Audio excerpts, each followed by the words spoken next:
Hi! Masaganang buhay at magandang araw po sa inyo lahat. Update lang po ako sa aking mga tanim na kangkong sa mga bote ng soft drinks. Ano pa lang po ito?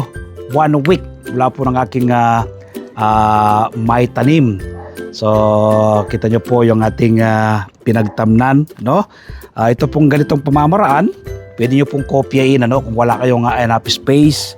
Sa Metro Manila kayo nakatira, ito pong ganitong style ng pagtatanim ng kangkong ay pwede nyo pong gayahin. Patap po na bagay, bote ng soft drinks ay pwede nyo pong gamitin sa pagtatanim. Ang kangkong naman po kapag naitanim mo yan within 1 month, pwede ka naman pong umarbes. 20 days, pwede niyang kuhanin hanggang 1 month.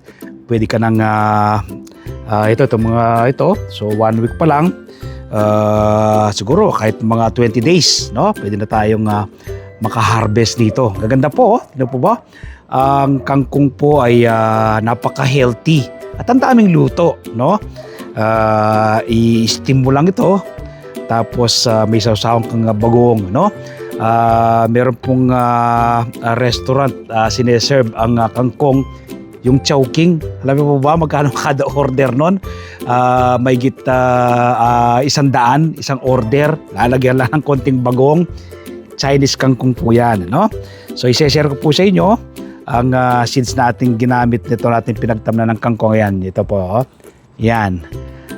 Green Garden po yan. Green Garden ng Farm Press. Ang pagtatanim lang po ito, ibubudbud mo lang po siya. Ibubudbud mo lang kung saan mo siya gustong itanim, tapos pwedeng ibaon mo ng bahagya, o kaya pagkabudbod lagyan mo ng lupa yung ibabaw na bahagi. Yan, tutubo na, simpleng alagaan at patubuin. Ang lupa naman po na aking ginamit dito, 60% buwagag na lupa, 20% vermicast, another 20% ay coco peat. So sa makakabili kayo ng seeds, yung Green Garden na yan ng Farm Press, meron po yan sa SM Supermarket, Shopwise, Ace Hardware at sa mga plant nursery. So papakita ko po sa inyo ngayon, napakaganda na ng ating mga tanim na kangkong sa mga bote ng mineral water. So yan po, ganda di po ba?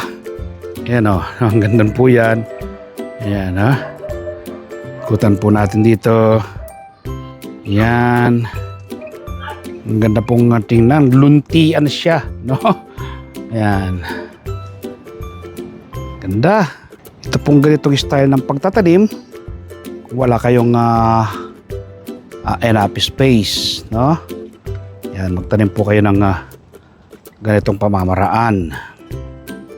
Kumbinsido po kayo na napakataas po ng presyo ng gulay ngayon sa merkado, lalo na ng kangkong. Pero bakit ka pa bibili kung pwede ka namang magtanim, So sana mo lang ngayong araw na mapanood mo ko, magtanim ka na rin ng iyong sariling pagkain tulad ng kangkong. Invite ko po kayo every Sunday, panoorin po ninyo ang aking TV show, Masaganang Buhay.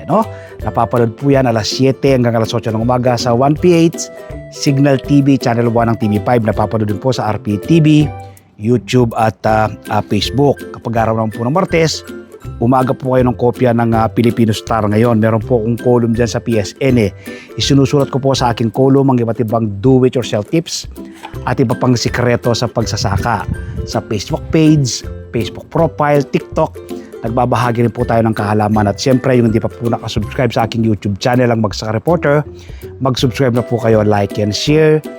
Click the bell button sa kanal, ma-inform po kayo kapag may magbago kong video upload, video tutorial, upang ma-share ko po sa inyo ang payaram na talento ng ating Panginoon. Happy farming po! God bless, bye-bye!